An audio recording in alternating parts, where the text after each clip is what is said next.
रात के 12 बज रहे हैं और मैं कारी बिलाल साहब किबला फाजिल जामिया अजहर से इस हवाले से एक लम्हे के लिए मादरत चाहता हूँ। और तकरीर के बाद अगर हमारी नज़र में इंशाअल्लाह कुछ मखसूस समातें ही बैठी रही तो हम आपको मिस्र के उस अजीम लहजे से मुलाकात करवाने का शरफ चाहेंगे जिसने जामिया अजहर के दुनिया के 150 से जायद मुल्कों के असातिज़ा के उस मुबारक मुत्तहिद लहजे की नुमाइंदगी की है, जिसको हम जामिया हनफिया रज़विया के अज़ीमुश्शान शेखुल कुर्रा फाजिल जामिया अज़हर मिस्र अल्लामा शाह मखदूम गिरामी कारी बिलाल साहब किबला के नाम से जानते हैं। मुझ पर कमेटी का दबाव है कि आसिफ भाई जितनी जल्द हो सके तकरीर मुफ्ती साहब करवाएं। मैंने मुफ्ती साहब को इसीलिए लाया है, मैं कारी साहब से माजरत चाहता हूँ एक लम्हे के लिए। बहरहाल उनका होना यहाँ पर बहुत सौ का होना है और बड़ी बड़ी मसाजिद के अइम्मा किराम भी नातखा हजरात भी तशरीफ लाए हैं। मैं सबको मुबारकबादियाँ पेश करता हूँ। जिक्र हो रहा है जब आप आते हैं तो इतनी खुशी होती है, सोचता हूँ जब हुजूर मक्के से मदीने आए होंगे तो कितनी खुशी हुई होगी। इसीलिए मेरी इस तंजीम के अराकीन ने, मुफ्ती साहब ने देखा होगा बहुत छोटी सी बस्ती है, लेकिन आप पीछे मुड़ के तो देखें माशाअल्लाह कितने लोग आए हुए हैं इस मुबारक बस्ती में। जरा हाथों को सबकी आमद आमद पर यकीनी बनाते हुए मोहब्बत से उठा के कह दें लब्बैक या रसूल अल्लाह। तकरीर होगी इंशाअल्लाह। मेरे आका जब मक्के से मदीने पहुंचे और फिर मदीने को यसरब को मदीना बनाया, एक अलग टॉपिक है। एक शेर पढ़ता हूं, उसके बाद नारों से इस्तकबाल करना है, कुछ भी नहीं कहना मुफ्ती साहब के। हाँ यह है कि अगर वो न होते तो बड़ी ट्रेजेडी पैदा हो गई थी, अगर वो न होते तो एक बड़ा तबका हमारे जलसों से महरूम हो जाता, अगर वो न होते तो मिंबर पर इतनी कसरत में उलमाए किराम नजर नहीं आते। मैंने बहुत कम लोगों को देखा है जो अवाम और खवास में यकसा मकबूल है, बहुत कम लोगों को पाया है कि जिनकी असर आफरीनी का ताल्लुक अवाम के दिलों में भी है और खवास के दिलों में भी है। बड़ी बड़ी खानकाहों के मशाइख भी जिसको अपनी दुआओं की कुलाह से नवाजते हों, जिसने पूरे हिंदुस्तान में इनकलाब बर्पा कर दिया। माँ बाप से जो बेइतनाई बरती गई उसकी गुफ्तगू आई तो लोग माँ बाप से चिपक गए, मसाजिद के मीनारों से नफरत की गई उसकी गुफ्तगू आई तो लोगों के घर से खुदा की आवाज आने लगी।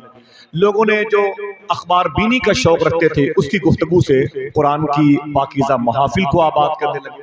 वो लोग जो अपनी रातों को शराब खानों में आबाद करते थे हुजूर मुफ्ती हम्माद साहब किबला की गुफ्तगू से अब वो मस्जिद से निकलने को तैयार नहीं। हमारी वो घर की लड़कियां जो कॉलेज में पढ़ती थी, हॉस्टल में रहती थी, जो ये समझती थी कि जिंदगी शायद इसी का नाम है अच्छी मार्कशीट, अच्छे परसेंटेज के साथ अपने घरों के नेहा खानों तक पहुंचा देना और फिर उरियानियत आवारा गर्दी का मुजाहरा करना, यही जिंदगी का मकसद है। उन आवारा गर्दी करने वाली मिजाज की लड़कियों को लगाम अता किया है और उन्हें बताया है कि तुमने जिस अजीम जात का कलमा पढ़ा है उसकी बेटी मखदूम कायनात की इस्मतों के आईना खाने किन किन घरों में रखे गए। अल्हम्दुलिल्लाह रब्बिल आलमीन आज वो शख्सियत यहाँ पर मौजूद है, मेरे लिए बड़ी खुशखबरी की बात है। अगर ना बोलने का वादा करें तो एक शेर पढ़ता हूँ, आका मदीना पहुंचे तो अहले नजर खुले। देखिए आका मदीने पहुंचे तो अहले नजर खुले, एक दर को छोड़ आए तो फिर कितने दर खुले। देखिएगा ईश्वर, देखिएगा ये मुबारक जमीन है। आका मदीने पहुंचे तो अहले नजर खुले, एक दर को छोड़ आए तो फिर कितने दर खुले। कोई उठ के नहीं आएगा, ठीक है, कोई भी उठ के यहाँ नहीं आएगा, ठीक है। ना हमारी जेब में इतनी जगह है और ना हमारे पास वक्त है, ठीक है। जन्नत मिली थी मैंने फकीरों को बांट दी। समझ रहे? तो कहने का मतलब आप बैठे बैठे भी शेर सुन सकते हैं भाई।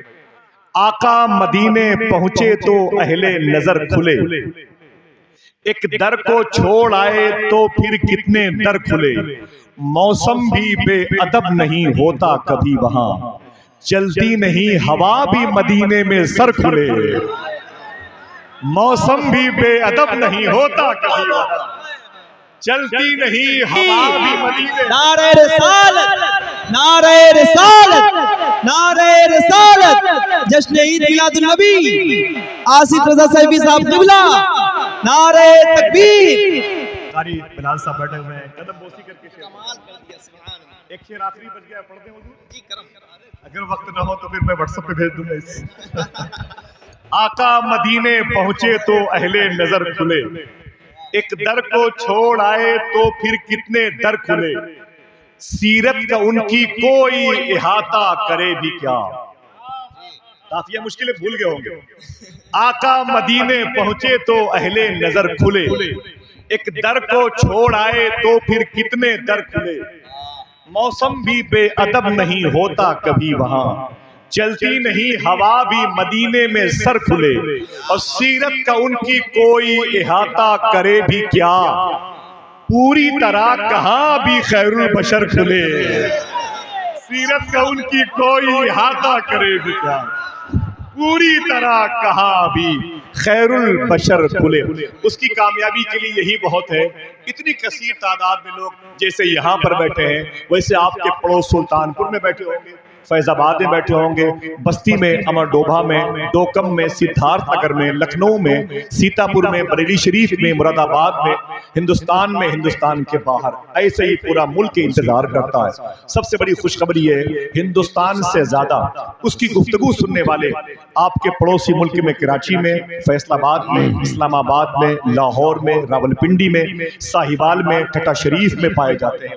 आज वो शख्सियत यहाँ पर मौजूद है। मैं चाहता हूँ कि दरमियान से कोई एक दोस्त खड़े होकर के नारा लगाए और पूरा मजमा अपने दोनों हाथों को उठा के इस्तकबाल करे। ये इनाम किसकी झोली में जाता है, मुझे ये देखना है। माशाअल्लाह, जलसेगाह से कोई खड़ा हो जाए, वो लगाए नारा। जरा दोनों हाथों को उठा के इस्तकबाल कर लें। आपकी किस्मत है कि आपके घर आए हुए हैं, आपकी तकदीर है कि आपसे वो मिलने आए हुए हैं, ये आपकी किस्मत की मेराज है कि कुआं प्यासों के पास आया हुआ है। खतीब सुन्नत हुजूर मुफ्ती हम्माद रजा साहब, एक आफाकी लहजा, एक आलमी लहजा, एक हमाजिहत शख्सियत मौजूद है।